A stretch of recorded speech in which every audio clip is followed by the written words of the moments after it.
Okay, Shavua Tov L'Kulam, Baruch Hashem. We're continuing in our Hilchot of Leil Seder Pesach. There's once a Hasidic Rebbe that traveled to Eretz Yisrael.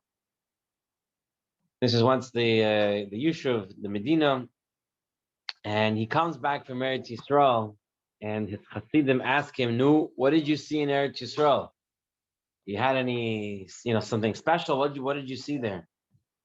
And the Rebbe answered back and said, "I was amazed in Eretz Yisrael. Even the most non-religious person knows great secrets of Torah, knows great secrets of Judaism." I said, "Rebbe, how did you see that?"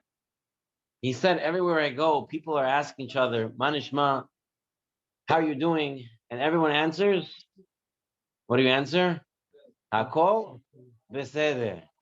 He says, "I don't know how they all know this, that the whole world, the whole life, the whole everything is really Beseder. And everything you do on Pesach night is for the whole year. Hakol Beseder." So B'ezrat Hashem, we're going to be zoichet to learn some more hilchot of the Seder, starting off with Urhat. So we all know that we come home, we sing Kaddish, Urhat. People have minhag to sing it 3 times. Last week we dealt with the hilchot of Kaddish, of Kiddush. And right after Kiddush, we start what's known as Urhat. What does the Shulchan Aruch say? It says over here, he goes ahead and he washes his hand like he would wash for bread, and he doesn't make a bracha on it. Mishnah Berurah says, why? The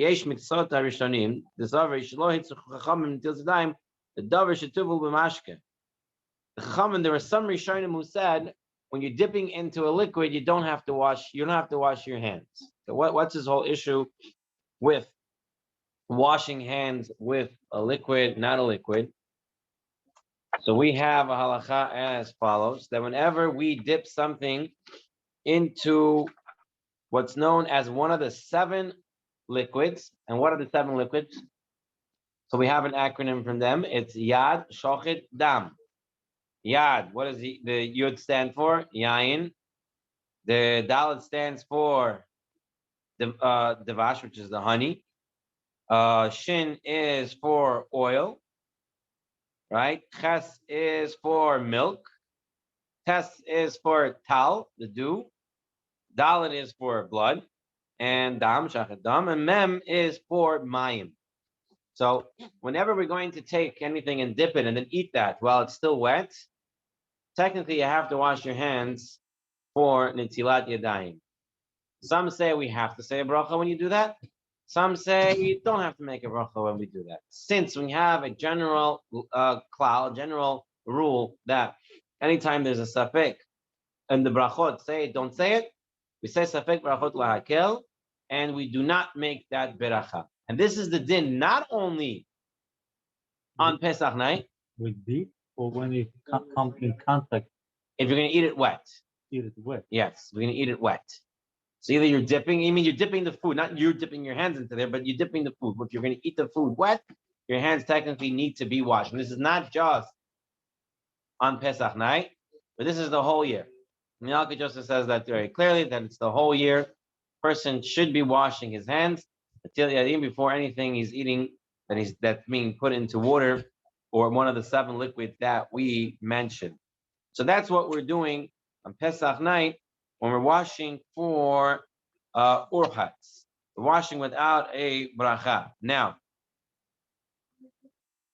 the halacha is, the recommended practice is, even though you're not making a bracha on Netilat Yadayim, you should still not talk between urchatz and karpas. So you make bor priyadama and eat the karpas, you shouldn't talk either. That's the recommended practice.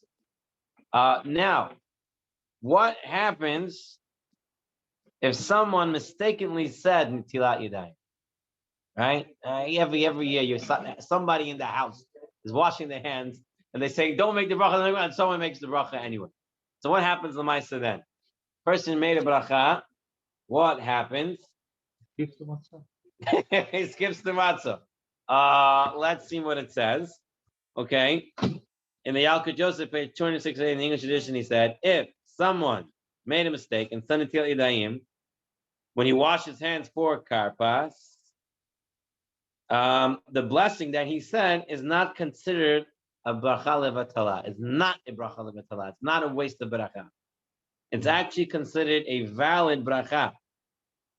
Since he says the majority of poskim say that you're supposed to wash your hands when you're putting food into liquids. We don't do it because we have a klal of safek brachot lahakel, so we don't say it.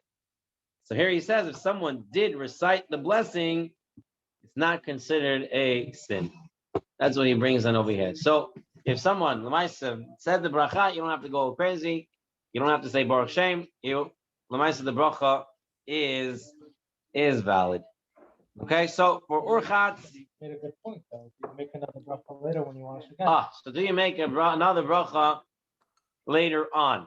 So Lamaisa, what he should do is he shouldn't try to keep his hands clean, right? He should not try to make sure his hands are not getting dirty. He should make sure that his hands are just his hands as he does regularly. This way, when it comes time for Rachza to wash his hands again, he can rely that he touched his hands somewhere, that he requires another washing. Therefore, he'll wash again with the bracha. If he's certain that he didn't touch anything, so then he may not have to say the bracha again. When we get to Rachza, we'll look in that halacha as well. But yes, it's a good point. You want to make sure that if you did that, don't pay attention to your hands. Let your hands be free. This way, when it comes time for Rachza, you would have to wash again with the bracha.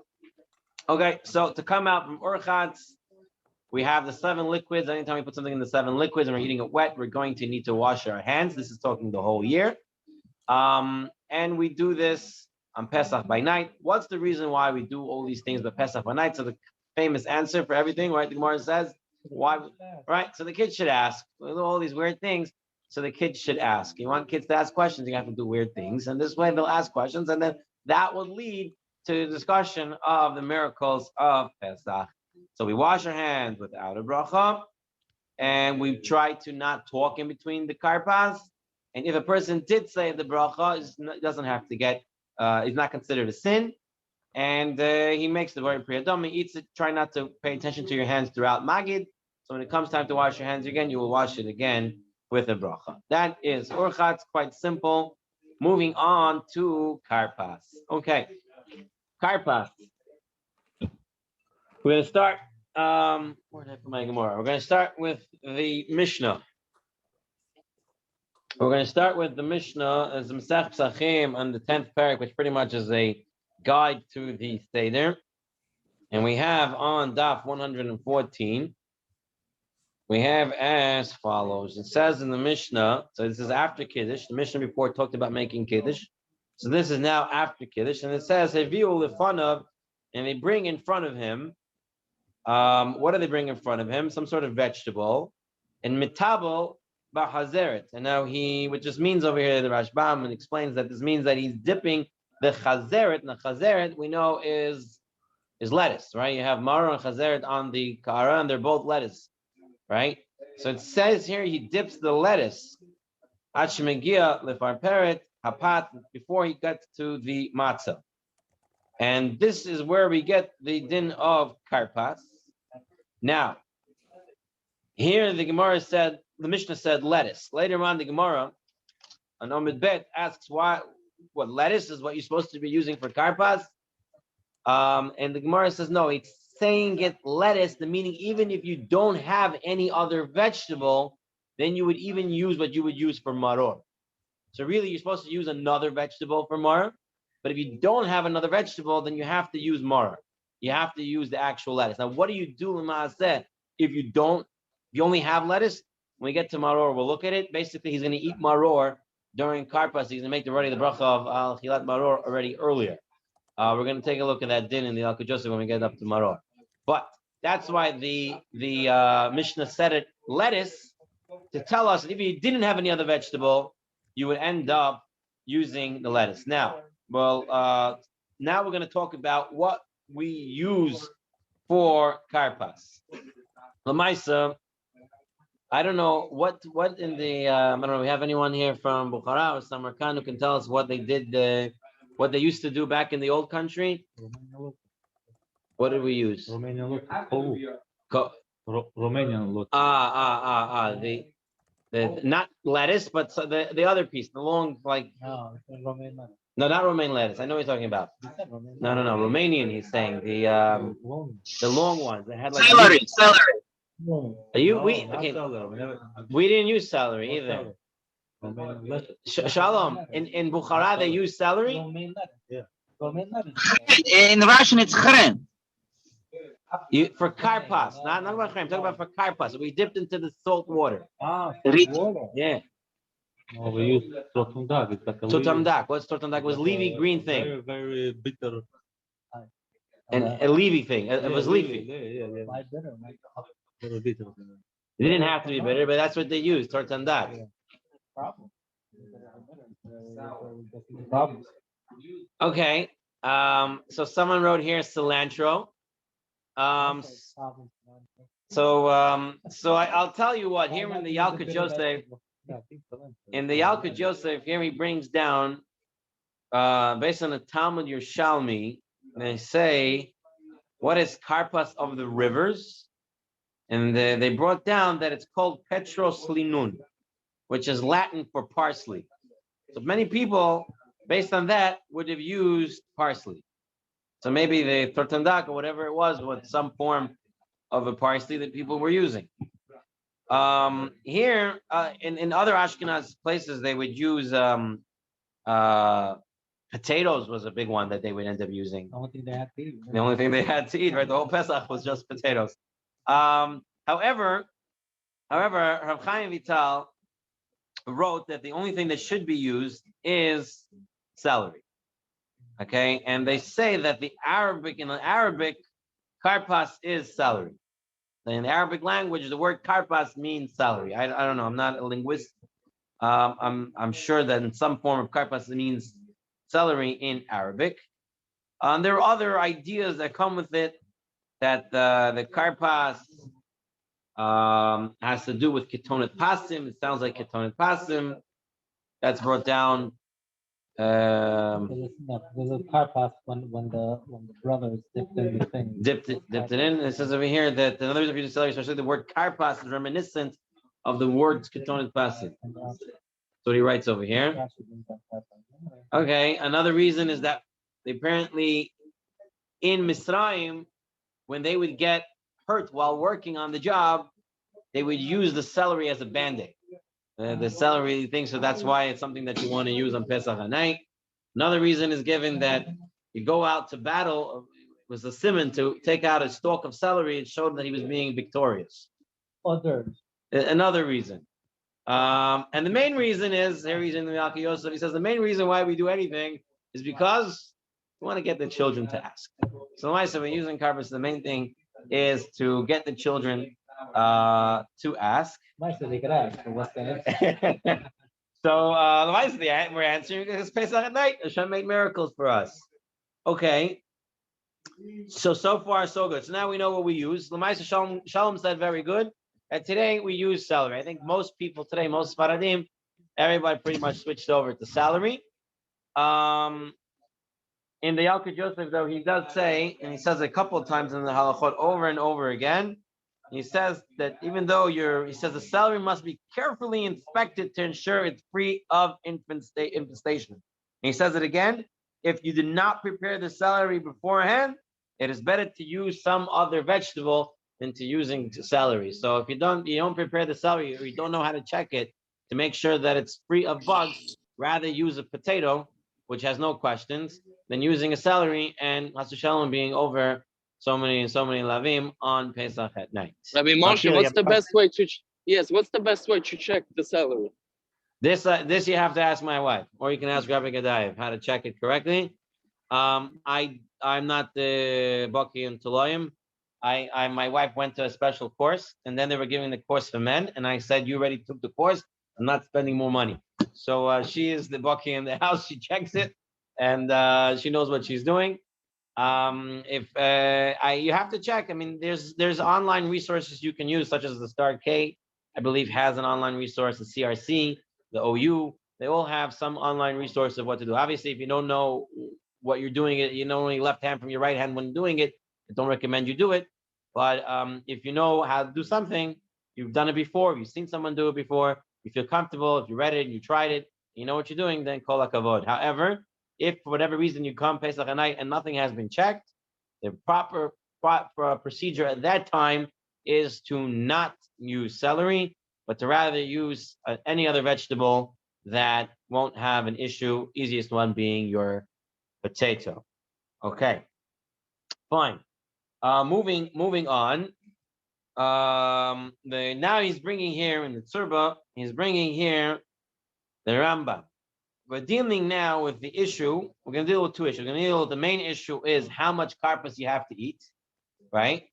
And everyone right away knows, it has to be less than the kazait, and that's correct. That's what we do halacha. We see the Rambam didn't actually hold that way. We're also going to be dealing with what you dip as a side issue of what you dip it into. Okay, everyone pretty much uses salt water. Today, Baruch Hashem, the supermarkets sell pre-packaged salt water. It's very difficult to make salt water, so now you have pre-packaged salt water. But we're going to talk about what you dip it in as well. Okay, so let's take a look at this Rambam first. So it says over here in the Rambam, Matchil Mevarech. He starts and he blesses Bayer Pri Hadama. He takes a vegetable, and he dips it, and this is what he says is Lashon, he puts it in the charoset.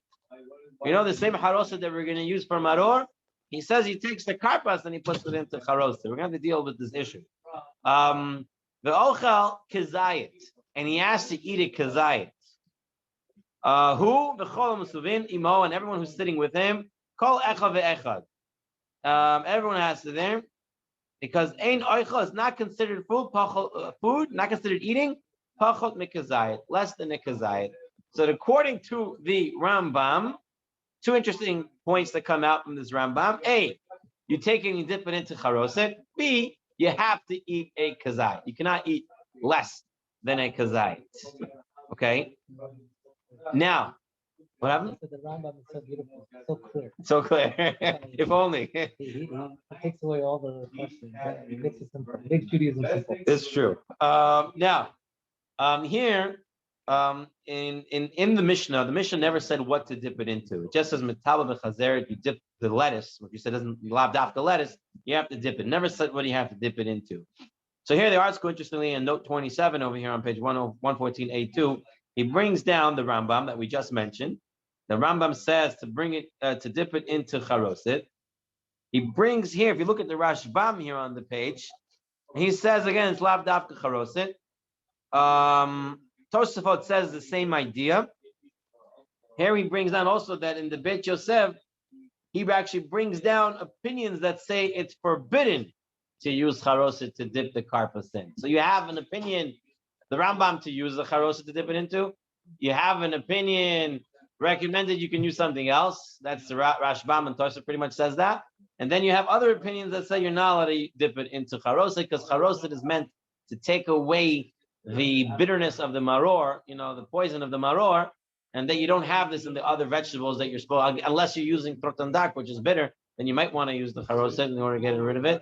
But other than that, you really should not be using it. Lamaisa, we use today salt water. What are other options that a person could use? Vinegar. So vinegar is another option. The third option that's also okay to use, not ketchup, but lemon juice. So you squeeze lemons, or you take a lemon juice. Now the only issue with the lemon juice, the whole reason why we're washing our hands is because you might go into the 7 beverages, right? And you might touch them, so you have to wash your hands the other time. Fruit juice is not one of those 7 juices, not one of the 7 liquids. That's why if you're going to use lemon juice, you have to make sure that rove of the lemon juice is actually water. So you make sure it's 51% water. I'm pretty sure, I don't know, I don't say pretty sure, but I wouldn't be surprised if the lemon juices you buy in the store are more than 51% water. I would assume so. I don't know. Or you don't wash. Or you know what? You have to wash. It's part of the Seder. You have to wash.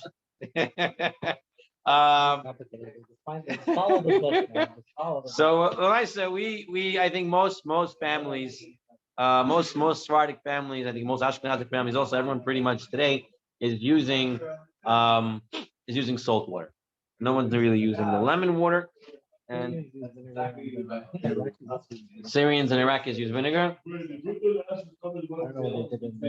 Yeah.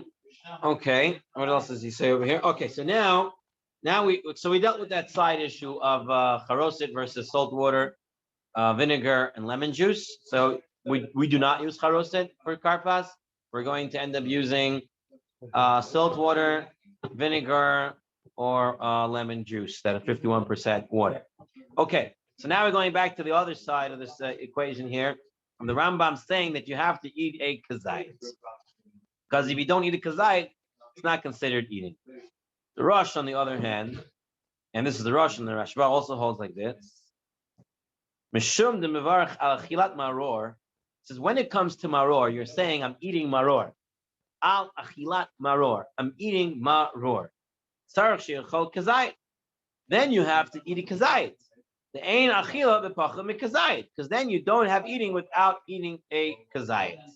Okay, so the Rosh is saying when you're saying al achilat maror, I'm eating maror, you have to eat it now, which means you have to eat a kazayit. All of your akot harishonot, but when you're coming to karpas, shemivarach aleim bari priyadama. What you're saying bari priyadama? The ain maskirim aleim achila. You're not saying I'm eating it. You're not saying the word achila. Ain tzarich mehem kazayit.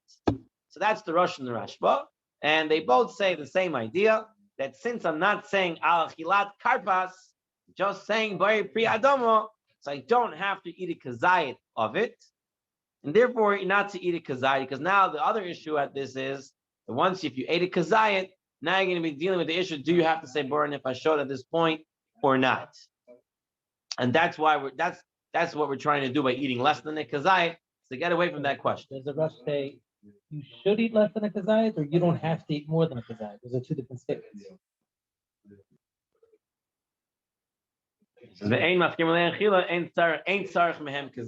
don't need a kazayit. So in other words, he doesn't have a problem with the bracha achrona. He's just saying Right. So the bracha achrona is a secondary issue that have. In fact, I'm saying I think the Yalkut Yosef says have no problem with eating more than a kazayit. That's very cool. You see, you think that there's no issue with it, with eating. No, I'm saying the Rambam and the Rosh so far. We're just the Rambam, yeah. Counting the thing. The Rosh also. The Yalkut Yosef actually says, interestingly, he says that it used to not be a question. At some point now, it became a question: are you allowed to say boron if I show or not? They used to know what to do, right? They used to some point in history they knew what to do, whether you say it or not. And then it happened to be that we don't know what to do anymore. And so now became a suffix. So therefore, we try not to get into that suffix, and therefore we won't eat a kazayit. That's the way the Yalkut Yosef brings it down. L'maisa, Shulchan Aruch says as follows: the kach mehakarpas pachot mekazayit. So here the Shulchan Aruch pretty much says it: you take from karpas pachot mekazayit, less than a kazayit. And it says that's what to take. He's arguing with the Rambam and the Rosh. And not necessarily with the Rosh. He's definitely arguing with the Rambam. It says ain't sarch mehem kazayit. Okay. Karpas pacham mekazayit umetavalo bechoimet, and he puts it into vinegar. Umevarach, and he blesses bari pri adam b'oichel. The ain mevarach acharav, and he does not make a bracha afterwards. So this is what we hold l'maaseh, that we should take less than a kazayit. How much are we talking about? What's the grams for karpas? The grams for karpas should be, I thought I saw it here. Here it is, 18 grams, less than 18 grams. So l'maaseh, if you're doing already the Seder correctly, you want to do it correctly before Seder night. So either Erev Pesach or the day before, if you have some time, take the celery, you get a little food scale, you cut them up and make sure that each piece is a little less than 18 grams. So this way you'll have what to give out later on, 18 grams several. That's the way my father would do it. He would sit there before Erev Pesach, he would sit there with his food scale, take the celery, cut it, and make sure each one was less than 18 grams, and then he would make sure to use that Pesach at night. Okay, now the question is as follows. Someone ate a kazayit. He ate 20 grams. He ate 30, he ate 25 grams. Okay, what does he do at this point? What does he do?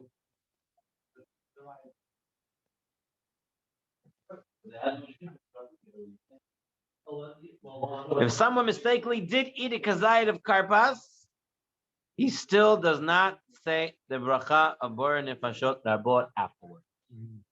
So halacha, if someone did eat more than 18 grams, someone ate 25 grams, 26 grams, 30 grams, whatever, it was a lot. He ate a kazayit. The halacha is if someone mistakenly ate more, he does not recite the blessing of bor nefashot. We don't say it. Because we still had a question, do we say bor nefashot with the kazayit or not? The whole point of taking lesson the kazayit is not to get into that question. But he says, we're going to safek brachot la'akel, since it's a question whether to say it or not. So even if you ate a kazayit, you don't say it. Now, what happens is someone ate a kazayit, and he said bor nefashot. What's the issue here? One of the reasons when we say bor pri adama, we have to have kavanah on the maror, right? We're saying bor pri adama on the karpas. And part of the kavanah when saying the bor pri adama on the karpas is that we're going to eat the maror later on. So now this guy came ahead, he ate more than a kazayit. He now said bor nefashot. What happens now? Does he have to make another bor pri adama when he comes to maror? So he says over here, first of all, he would not say a bor pri adama a second time when eating maror. When he says ala chilat maror, that's already enough. So even if he said bor pri adama, had kavan on the maror, then made bor nefashot illegally, but he did, right? Even though you think now finish the bor pri adama bracha, no, he does not have to make another bracha, a bor pri adama when he comes to maror. That is already in the ala chilat maror. That already works. Let's see in the tzubra the Mishnah Berurah. V'varach bor pri adama. Person makes the bracha bor pri adama and karpas. He has intention to fulfill the mitzvah of maror. The bracha goes on the maror also. The enu mevarach achrav.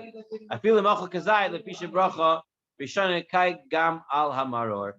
Even if one ate a kazayit, he does not make a bor nefashot like we said, because that bracha is going on the maror as well. Okay, so far, so good. Let's just take a look in the Yalkut Yosef and a couple of more halachot that he brings down over here. So we talked about the maror. We talked about making sure the salary is checked. Who makes the bracha? This is actually an all year question. So if everybody's sitting together at the table, who makes the bor pri adama? Is it just the person who's conducting the Seder, or can every person say a bor pri adama? Best is one for all. One for all. That is actually the most recommended practice. Especially it's giving kavod to the Baal Seder. To the guy running the Seder, he makes the bracha bor pri adama. Everyone answers amen, and they eat their karpas. Now, a lot of families, and including my family, and even by my father's house, we also did this. Everybody made the bor pri adama. You could do that. You don't have to yotze with the Baal Seder, and everyone can make their own bor pri adama. The best again is like a Malkiel said, is that the Baal Seder should make it. Now, however, if the Baal Seder doesn't understand to have kavanah for someone else, or he's not reading the bracha correctly, then you should definitely say the bracha on your own. You shouldn't wait to be yotze in his bracha, because he might not having kavanah for you, or he doesn't know how to say it correctly. So to get out of that problem, you can make your own beracha. Again, this is not only Pesach by night, but this is all year. All year, this for everything like this that you can do. Do you have to lean during karpas? You don't have to. If you want to, you can. You don't have to do a seva during karpas. Now, according to Kabbalah, the Seder plate should never be emptied out, especially until you get to the mitzvah of matzah maror. Meaning, you have the celery on the Seder plate, so you're taking the celery and you're giving everybody, and now the kara has no more celery left. That's not good. The truth is, according to here in the Lasapel Tzion, according to Rabbi Ben Zion Mutzafi Shlita, he writes over here, page 139. He writes as follows. He says 139, 129. Sorry. I'm off by a page, 10 pages. You have to make sure you don't finish all the celery from the ka'ara. The ka'ara represents the sodot in heaven. All the circles, all the yitzirot, all these different things. It has to be complete until you finish eating the matzah and maror. This is what he brings down from the Ben Ish Chai and the Kaf HaChaim. And then he brings uminag toiv, but a proper minag lehaniach hakara im kol pritia ad siyum haseder.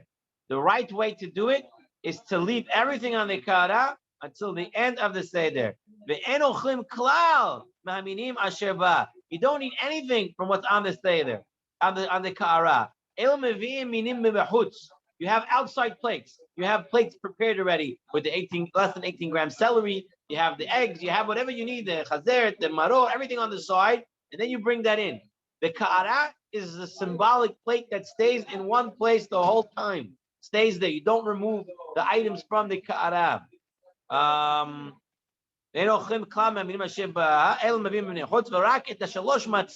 only thing you do eat from the ka'ara is the 3 matzot ochlim v'sharim b'makomot chatichat matzah ketana. That's the only thing you touch from the ka'ara on Seder night is the matzot. Everything else stays on the ka'ara. So this is not just for karpas, but for all the stuff we're going to do. Pi Kabbalah, it's best to make sure you definitely have to leave it on till you eat matzah and maror. But best, he says, u'minak tov, is to keep it on to the end of the Seder. This he brings from the Or L'Tzion, Chacham Ben Tzion Abba Shaul. Okay, this is what he recommends, and this is the way I think most families do it. So we kind of leave the ka'ara alone. We have our outside plates that we use for the other stuff that we need. We'll fill it up like food, like So we have 10 people, there are 20 pieces inside. Yes, you can do that also, so you're left over. But he's saying it's better not even touch the ka'ara. Ka'ara stays as is. You want to take stuff, take it from an outside source that is prepared from beforehand. Okay, these are pretty much the halachot on karpas. So can it be eaten the next day? Can The you eat the stuff next on the day? plate. Yeah, during the day meal. Things are eaten the next day. If you want to eat, you can eat it the next day. Okay, fine.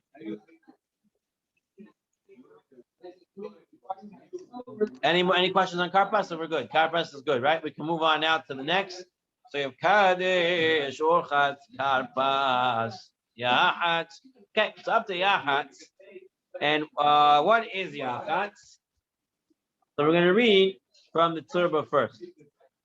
Turba says as follows. Omar Shmuel, breaks in the Gemara on Daf Kuf Kesvav Amud Bet. Amar Shmuel Lechem Oni. It's called poor man's bread. Why is it called Oni? Lechem Sha'onin comes to the lashon of Onin, to talk. Lechem Sha'onin alav divarim.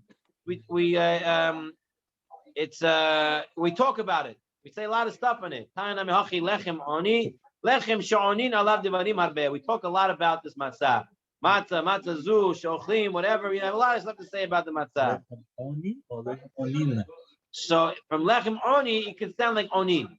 That's the first version of the Gemara. Second Gemara says lechem oni, oni ketiv. It says ani. It says a poor person. Ma ani shidako bepusa. Just like a poor person, how does he eat bread? He takes off a little bit and eats it, and he saves the rest for later, right? He eats a little bit now, and he saves the rest of his bread for later. Avkam bepusa. So to here, that's what it means, and that's what we do. We take the matzah and we cut it in half, and we keep half for now and half for later. We kind of make show that it's lechem oni. A couple of weeks ago, I was at my brother's house on Purim, and someone was selling matzot. He was saying he had the best matzot. He was selling it per pound. It was like $34 per pound. So someone said, now I have a different, it's like a very special matzah. So someone said, now I understand what it means, lechem oni. It means after you buy matzot, you become an ani. You know, it used to be that it's poor man's bread. Now, you buy the matzah, and you get poor. Or Hashem. So, what do you do? How do you do the mitzvah of yahat of breaking the matzah. So here we're going to read from the Shulchan Aruch. Shulchan Aruch says as follows: Vayikach matzah ha'emtza'it v'yitza'en el shtayim. You take the middle matzah. So we have 3 matzot on the ka'ara. All right, Kohen, Levi, Yisrael, however you want to hold it. You take out the middle one and you break it into 2. V'yiten hatziyah le'echad ma'mesubin l'shmora la'afikomen. You take 1/2 and you give it to someone who's sitting by you at the table for him to watch, to keep it as an afikomen. So the Shulchan Aruch doesn't talk about stealing the afikomen, hiding the afikomen. It says you give it to someone to watch. And he puts it underneath some sort of cloth. So you take the matzah afikomen and you put it. We usually put it in some sort of bag, right? Like a cloth bag, and that's how you're supposed to do it. The hatziyah sheni yasim ben shtei hashlemot, and the other half you put it inside in between the 2 matzot. The Pri Megadim says, how do you do the splitting of the matzah? Biyad v'lo b'sikin. You have to split it with a hand and not with the knife. Don't get out your serrated knife and start to cut the matzah. That's not going to work. You have to cut the middle matzah with your hands.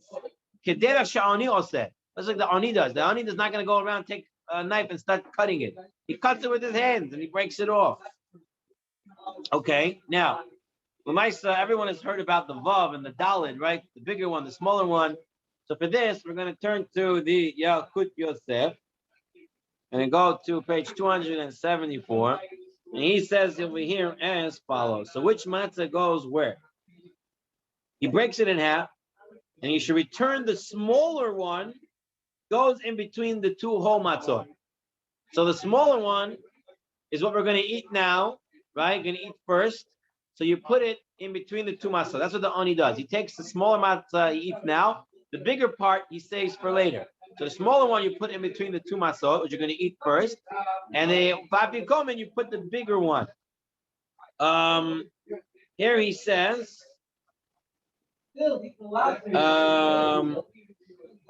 our custom is he doesn't say is to break. He puts it in brackets. Is to attempt to break. It's very hard to make a dalet and a vav with our hard matzot. If you had the soft matzot, which some Sfaradim eat, it's easy to make a dalet and a vav. You can cut it with you rip it with your hand. But if you're eating hard matzot, it's very hard to. So he says attempt to make it into 2 letters, the dalet and the vav. The larger section is the vav. That goes for afikomen. Larger one goes for afikomen. You eat that later. You're saving more for later. And the smaller one is the dalet, and you put it in between the 2 masot. So that's what you always heard about the dalet and the vav. Every year, it's a whole big spiel. Someone takes it, cracks it. They show you by which one's the dalet, which one's the vav. The bigger part is the vav, whether it looks like a vav or not. It's the vav. The smaller part is the dalet, whether it looks like it or not. You know, sometimes I sit with my kids and they take the noni toki and they eat it. They break it apart. And then they say, Daddy, what does it look like? I don't know what it looks like. I don't know. It looks like a heart. Oh, most times you tell the girl it looks like a heart. You're right. It's always looking at a heart. But you look at it like it doesn't even look like a heart. It's the same thing. Kai, don't look at that. Don't look above. You attempt. All your job is to attempt to crack it as a dalet and a vav. You attempt to crack it as a dalet and a vav. The larger portion is the vav. That goes for afikomen. And the shorter part, the dalet, goes into the between the 2 matzot. Now, what happens if Hashalom, someone skipped Yachatz? They did Karpas and they started Magid. What does he do now? He does Yachatz anytime in between Magid. Anytime he remembers, he's going to split the matzah in half. Now, many have a custom, and this is brought down in the Ramah. I believe brought down in the Ramah. The custom is, here in the Mishnah Berurah, he actually brings it down. There are those who have a minhag to take the afikomen and to put it on their shoulder and to kabuta make believe they're leaving Mitzrayim. They take right. So in my father's house, what we would do, I try to copy it. Take a jomeh, right? Put on a jomeh. We put on the kalpok, and we take a aso. We take a stick. and we have on us the matzah, we put it on our shoulder, and we come out, and everyone says, in the Syrian Haggadah, they have it in Arabic, but you can say it in any language. You ask the guy, where are you coming from? He says, I'm coming from Mitzrayim. Then they say, where are you going to? He says, I'm going to Yerushalayim. And what do you have with you? I have matzah umaror. I have matzah and maror. And you kind of reenact in imagination sense a person coming out of Mitzrayim. It's brought down for the Mishnah Berurah to do that. And that's it's a good thing to do. All right. Before we move on, it's the Mishnah Berurah or Rema? Mishnah Berurah. Mishnah Berurah says that. He says a person And should act it out, put it on his shoulders. And this is when you break it, or at the end when you find the Afikoman? At the end. Right after you broke it. Right. Not at the end. I thought it was after before becoming No. Matzon. No. Right at Yachat. You crack it. Uh-huh. You put the smaller one back inside. You take the bigger one. You put it in a cloth. And then you put it on your shoulders, and you say. Actually, you should say the pasuk as well. He brings down the pasuk. A lot of Haggadot have it. Is you say. Rabbi Mansour has it to the Haggadah. It's in the Yalka Joseph English edition on page 274. You see the pasuk over there. The Syrian Haggadahs have them for sure. The Syrian Haggadahs have it. I have here the Ornatan Haggadah. I'm not sure if they have it in here. Let me take a look. Yachat. No, they don't have it. They don't have that pasuk. If you have the article Syrian Haggadah, Rabbi Eli Mansour, Rabbi David Sutton, in there, you should have it for sure. That's the minhag. If you don't have the pasuk, it's fine. As long as you take it, you don't have to do that either. If you want to do it, that's a good thing to do. You take it after Yachat, put it on your shoulder, you walk out, you make a whole scene as if you're leaving Mitzrayim. Again, why we do it? For the children to ask. Okay. Now, we have to talk about another issue when it comes to Yachat. First of all, I want to bring down over here from Rabbi David Parhi in his Sefer Ahavat Olam. He writes as follows. An interesting idea about the splitting of Yachat. He says as follows. Katav. Kiba asato Yachat. When a person does Yachat, Yirmoz shishaber bazeh et hayetzer hara. He's showing that he's breaking his yetzer hara. When a person breaks Yachat, it's a sign that he's breaking his yetzer hara. Sharei karpas hu gematria satan. The word karpas, the gematria is satan. With the word itself. Shehu yetzer hara. This is the yetzer hara. Yachat, the word Yachat is gematria gehinam. Is gematria of gehinam. Shekavanat yetzer hara, because the yetzer hara wants you to go down to gehinam. Ba'al ken. Therefore, Yachat, when you do Yachat, so you're breaking the yetzer hara who wants you to go to gehinam. You don't let him to take you there. In order to save yourself from yetzer hara, we all know, you have to learn Torah always. That is the antidote to yetzer hara.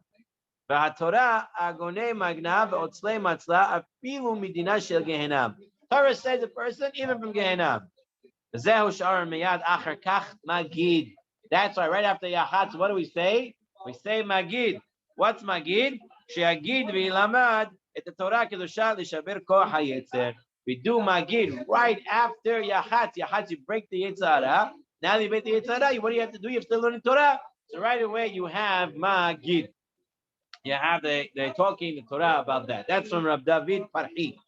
Now, before we move on, one more issue when it comes to Yachatz. The major issue is, what's this whole idea about stealing? About stealing the afikomen. Some families, they steal the afikomen so many times, by the time you get the afikomen, it's crumbs, it's ashes, it's dust in there. Everything's already broken apart. So he brings over here in the Saper B'Tzion, there are some communities that the children steal the afikomen. So he brings over here, No Rishon talks about this minhag. There's no such minhag in the Rishonim to steal the afikomen. Elad Rabba, opposite. They put it under a cloth and they watched it. Now there are those who want to bring a source in the Gemara where it says Omer chotpin matzot pesachim, but they all say that chotpin actually means something else. It means that the children should ask questions by eating it quickly, by doing stuff differently, by taking away the ka'ara. He brings over here as follows from the Sefer Orchot Chaim. He brings as follows: Shechitifat ha'apikomen hi minhag badui behevel. It's considered a worthless minhag to steal the apikomen. Uvnachrim nishma sheyehudim melamdim et benehem lignov zecher v'yinatzel Mitzrayim. And if Goyim would find out that we are on Pesach night teaching our children to steal matzot from one another, it would be a very big problem. And therefore, you shouldn't do this minhag. It brings also from the Chen Hagoyin Rabbi Menashe Klein in his Sefer Shalosh Shuvot Mishneh Halachot. He writes by the Afikomen, Nachol Nachziko Etzlo v'Shomro Ki Korban Pesach Bizmano. You should hold it by you dearly, as if you're having the Korban Pesach, because you're eating it for Korban Pesach. You have to watch it. And if the children take it, you're not watching it. So it seems to be a big problem for many poskim about this game of stealing the afikomen. Now, in the Yalkut Yosef, I didn't see him talk about this. He doesn't. He kind of skirts the issue here. What we do with the parent hides it. And the kids have to find it. Right. So this is something that we did in my family also. I don't know if you guys did in your family. You tell me, Malkiel, that I remember my father and my uncles, when we would sit together, one would take it and he would say, if you find it, I'll get you a bike, I'll get you money, whatever it was. And one person hit it, and throughout the Seder, you kind of got up and you looked for it here, there, and then the person who found it would win whatever it would win. Where's this minhag from? Definitely better than stealing the matzah. That's for sure. Yes, Malkia. Where's this minhag from? You said it's not in Shulchan Aruch, it's not in Yalkut Yosef. So where do we get this from? To hide it and the Gemara. The Gemara says, Tanya Rabbi Eliezer, Omer chaytpin matzot belel psachim b'shvil tinekot shelo yeshnu. We do something called chotpin matzot on the night of Pesach because we don't want the children to sleep. Now, what does this word chotpin mean? That's up for debate exactly what it means. So some want to translate chotpin means to grab, to steal, to take from each other, and they do it in order to keep the children awake on Pesach night. That's what they want to say. However, but he brings down many proofs that that's not what the word means. It doesn't mean to steal. It means to do other things, and not necessarily to steal. So here, chotpin. Here's the actual Gemara. So it says over here, let me just see if I can find the okay.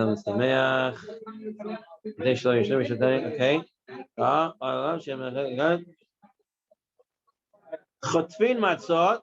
It says they translate as snatch matzot on the night of Pesach, on account of children not going to sleep. So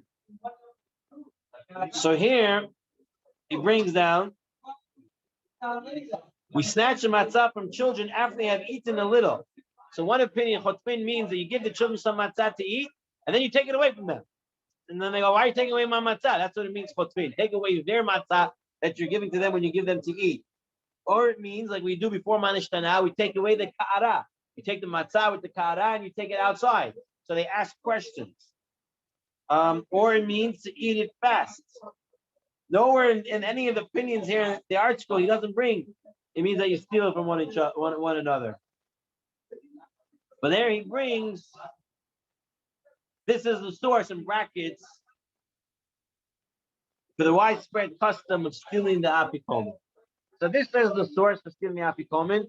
However, many mefarshim do not explain it that way, that the word chotpin means to steal apikomen. It means to steal a matzah, it means to do something else. But some people want to say it means to do that. So like Rabbi Yosef Manar over here said, the best idea that I could recommend if you want to do some sort of game with the children is that you hide the matzah. And one of the reasons why you're putting it in a cloth and you're hiding it, it's like a korban Pesach, just like on Rosh Hashanah, the shofar. You're not allowed to take it out and leave it open until you get to the actual blowing. Same thing with the Brit Milah. You keep the child away until it's the actual moment. There's a thing that we do, but any of the mitzvot, we don't want the Yetzer Hara to get to it, the Satan to get to it, so we hide it, we cover it. That's the same thing with the Afikomen. You want to wrap it up, so this way, it kind of remains in its holiness and not going to get affected by the Satan or any klipot or any such issues. So the best thing, again, I would recommend, hide the matzah if you want to play a game. Make sure and tell them don't break it and don't steal it from each other. And kind of just go ahead and hide it somewhere. There's always ingenious places where to put it. Some places I've seen it go on. They put it in the oven. The oven's off, so they open the oven and they put it on the tray in the oven. Or they put it. I remember once in my grandmother's house, they had the table. They didn't have the 4 legs. They had the big leg, it sticks out into 3. So on the bottom, there was like a hollow space. So one of the uncles went up. I don't know how he did it, but he put it underneath that hollow spot. One year they hit it. It wasn't such a great place to hit it, but they hit it in my grandmother's dress. No one found that one. So there's many places where you can hide it and do it without it breaking apart and turning into crumbs by the time you got that. However, I'll just say one more point. I've seen other families do is that the afikomen stays by the father. He puts it in a cloth, and then he breaks another matzah. Ki'ilu kabuta. This is the afikomen, and he puts it in another cloth, and he lets the kids go wild with that one. Meanwhile, the real afikomen is sitting by him, and that's also an option if you're worried that's going to get out of hand. Okay, these are some itzot that you can use. Okay, that is Yahat. I prepared one more. I got up to Magid. I'm going to get up to Rochtav. Okay, we'll get up to Magid. Let's move into the next section of the Seder, which is Magid. What are we doing in Magid? Okay, Maskiri and Siyat Mitzrayim Be'lilot. We're on the Tzurba, and it says over here, you have to remember. Oh, bring it from Gemara and Brachot. We have a Gemara and Brachot that says you have to remember about leaving Mitzrayim at night. I'm like 70 years old. We say this in the Haggadah also. We didn't know you have to say it at night until Ben Zoma expounded. It says, we say it every day. When it says the days of your life, Hayamim is the daytime. That's why we say the Parsha Vayomer every talks about Mitzrayim every night.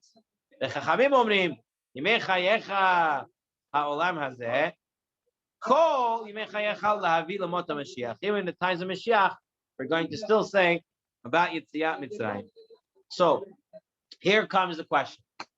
Gemara Berachot says every night of the year you have to talk about Yetziat Mitzrayim. You have to remember Yetziat Mitzrayim.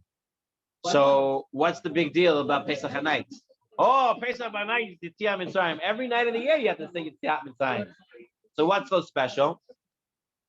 So he first brings from the Minchat Chinuch.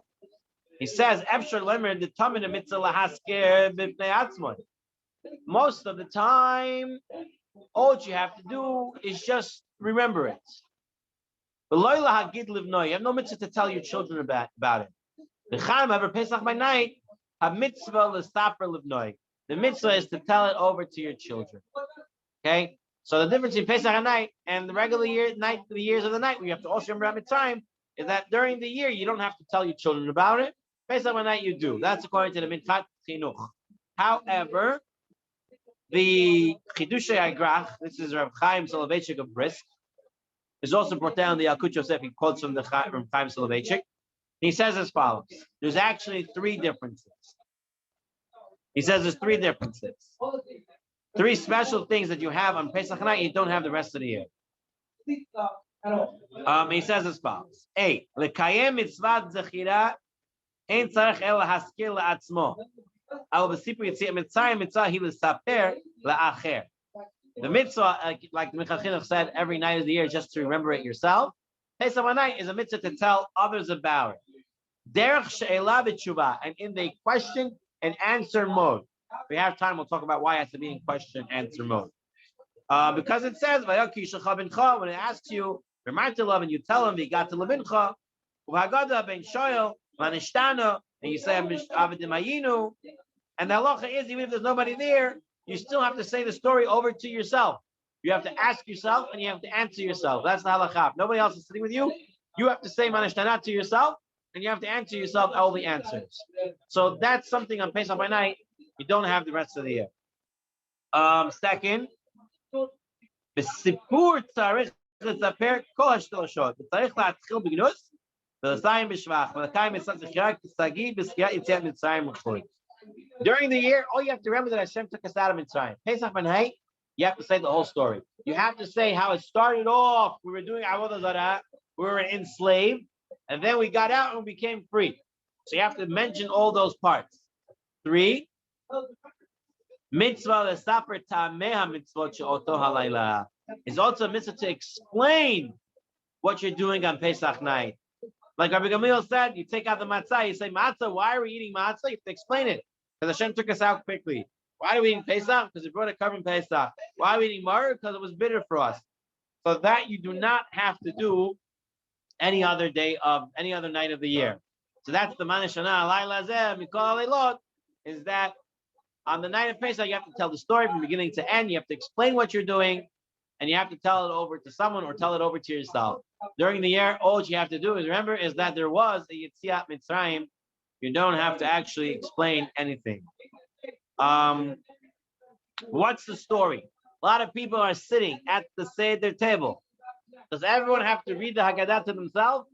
Or can one person read it for everyone?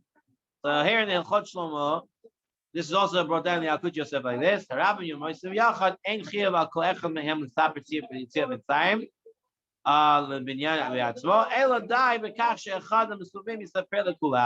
One person can say the Haggadah to all.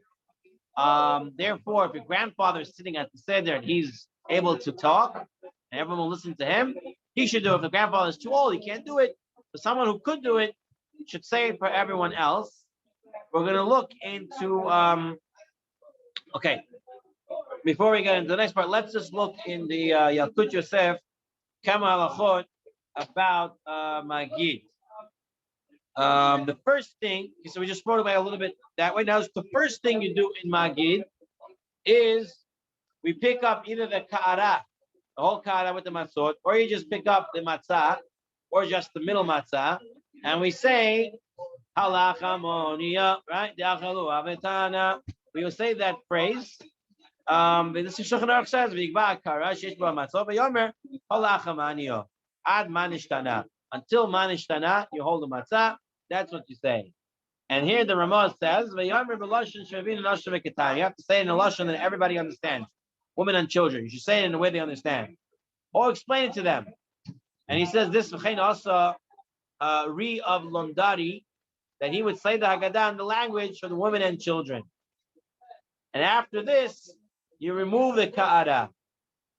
Okay, so now we're going to look in the Yalkut Yosef and we'll go through the dinim of Magid. All right, everybody, buckle yourselves in. Let's get into the dinim brought down here in the Yalkut Yosef. First thing first. After we break the Ahad, pick up the Ka'ara, or some people just pick up the Matzot, some people just pick up the middle Matzah, and they say La'achamania, up until Manishtana. We do this in order to raise the children's questions. And it should be said in the language that people understand. All the Haggadot will say that you should now, after saying Halachamaniya, this is where you fill up your second cup. Again, like I told you, at Kabbalah, you want to make always a Hagalat to your cup, put it in some water, and before you take it out again to use it again. You don't have to do it, but if you're doing it, it's good. And you pour wine at this point. We're actually going to see the Ben Ish Chai says not to pour in wine at this point. The Ben Ish Chai says at this point, after Halachmani, he only pour wine for the Baal HaBayit. Because he says later on you're going to do dam, tzifardea, dam, all these things. It's all going to get spilled. So he says not to pour it for everyone, just pour it for the Balabai. That's what the Ben Ish Chai says. Here he says he poured for everyone in the Yalkut Yosef. In a minute or two, we'll get into what Ben Tio Mutzafi says to do. This is something that we actually did in my father's house. We'll get to that in a minute. Women and men both have a chiyuv in the Haggadah. Some women you'll see, they think when it comes to Magid, they can disappear from the table. They go and make the Kobra Khan, they make other things, they're getting everything ready. Not so simple. And they're really supposed to be at the table, and they're supposed to be listening to the Haggadah or reading the Haggadah. Minimum. If she doesn't know if she heard the whole Haggadah or not, she has to make sure that she's there for the part that says Pesach, Matzah, Maror. Right? No one said, you didn't say Pesach, Matzah, Maror, you weren't Yaitse. Minimum, they have to be for that. But really, technically speaking, they should all be doing the whole Haggadah. If they have to run to the kitchen, maybe they should read it quickly, or they should pay attention when they're in the kitchen and listen to the Haggadah. I know we're not up to this part, but I'm going to mention this halacha as well. You know, Pesach at night is the only night that we read Hallel at night, right? In the shul, we read Hallel at night. We say the bracha and Hallel. We say Hallel at night in the shul.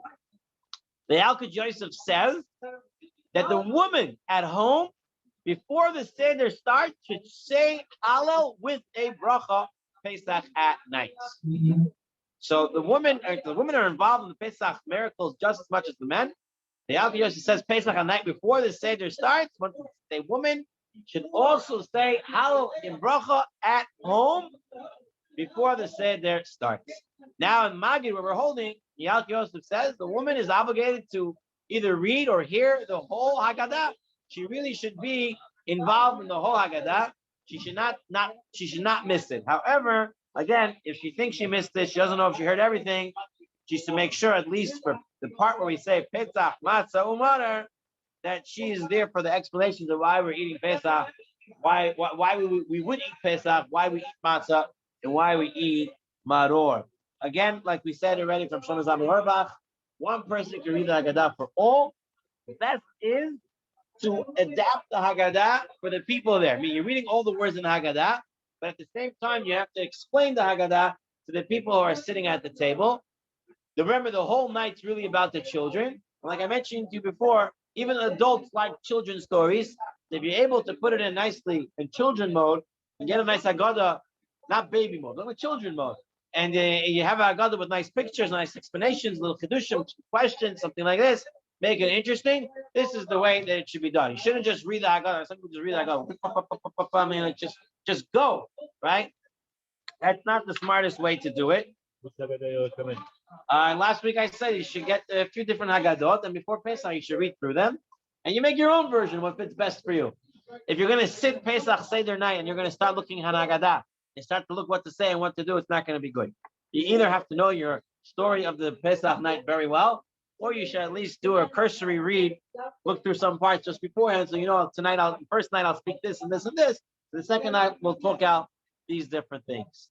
Now, we all know it says Vigata Levincha, right? You should talk to your children.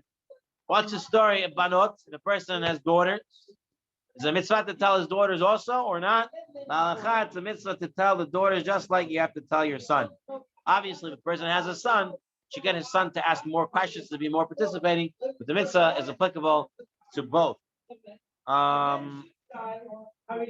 Okay. Now, after halacha mania, we said you remove the ka'ara from the table. Some communities that just say to remove it and nobody actually takes it out. Some communities they do it the segula. They do a segula. They say they give it to the girl who wants to get married, and they tell her to take out the ka'ara, as if they're telling her you're leaving the family. You know, you're going to go get married and you become part of another family. So segula for the girl who is looking to get married to take out the ka'ara. She takes it out. After manashtana is asked, you bring back the ka'ara. Okay, in many Haggadot, it says by Manishtana, it says Kan haben shoel. Here the child asks, right? The Hasidic rabbis would say, I Kan haben shoel. It means at this point in the Haggadah, you ask for a baby boy. That's what it means. So you want the child to ask questions. Kan haben shoel. You ask for the child at this point. Okay. Now, you can say the Haggadah leaning, you can say the Haggadah sitting, but most importantly, it has to be said with joy. And he brings here from the Zohar. The Zohar writes, when a Jew says Haggadah with joy, he brings joy to Hashem. And at that time, Hashem gets all the angels together and says, go listen to what my children are saying. Listen how they're saying, how I save them from slavery. All the angels come and they join the Jewish people and they listen to them, how they're reading the Seder. They then come back to heaven and they thank Hashem for performing all these miracles. They also thank him for choosing such a holy nation. This magnifies the power of Hashem, his goodness that he bestows on the nation of Israel. So it's very important to make sure that when you come to saying the Haggadah, you're saying it b'simcha, you're saying it spakoina, you're saying it b'nahat, you're not rushing through it.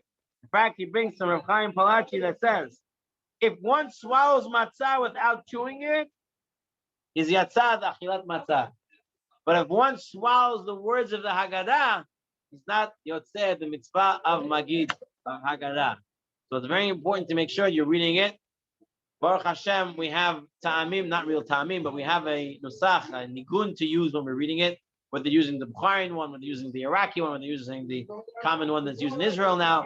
It's important to read it with a nice flavor, to stop in between, ask a question, say a story, explain something.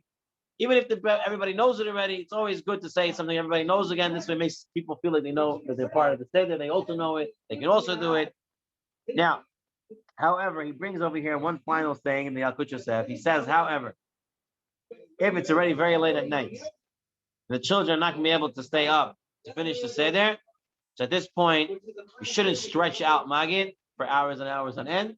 You should read all the words, but b'kitzur, say some short pieces, nice pieces, and maybe during Shulchan Aruch, then later on, you can extend upon it some more. So I'll tell him, in my father's house, with my uncles, when we used to eat together, they say the night, during Magid was simple explanations, question, answer, just to explain the Haggadah text, to give us a general idea of the Haggadah. Then during the meal, we would let every child get up and say their whole Haggadah that they wrote in yeshiva and all the stuff that they prepared and everything they want. Now you sit by Hazur, everybody's eating, everybody can sit, no problems. I believe that is the derech l'chaim. This is the right way to do it. That during Magid, the women should hear it. If they're in the kitchen, they should listen to it. And to say it nicely, in a nice time, a nice voice, nice saying, some nice pieces out to come out. That's why I say you have to select. You don't plan to say the whole Haggadah. You can't do that. It's not chachma at all. Do it slowly, do it nicely, and everyone's going to be good. Now, the matzah, when they're going through the whole Haggadah, right? Their matzah should remain uncovered through the time the Haggadah is being read. When you reach V'hisha Amda, you cover the matzah, right? Usually what I would see my father would do, he would take out the middle matzah and put it on top. Or actually not put it on that, but stick it out a little bit from between the two. So you see the middle matzah. And matzah is uncovered. And the whole time we come to Hisha Amda, you cover the matzah, you pick up the cup, and everyone sings whatever Hisha Amda you use. Yaakov Shvak is Hisha Amda, whatever the original Hisha Amda, whatever one you use. The Hisha Amda, you sing it nicely. Then they put it down, and they leave the matzah uncovered again. Okay. Now we're coming to the part of Dam, Ve'esh, V'timron Ashan, and the 10 Makot, the Tzach Hadash Be'achav, and we're pouring 16 pours. So, what do? He says over here that the leader does it. Only the Baal HaSeder takes it and pours it into the cup, right? The Ben Ish Chai, I told you, the Ben Ish Chai wrote that when you're pouring the second cup by Magid, you only pour it for the Baal HaSeder, because otherwise you're wasting it. You're just gonna because you're only pouring it to spill it out. He says over here as follows: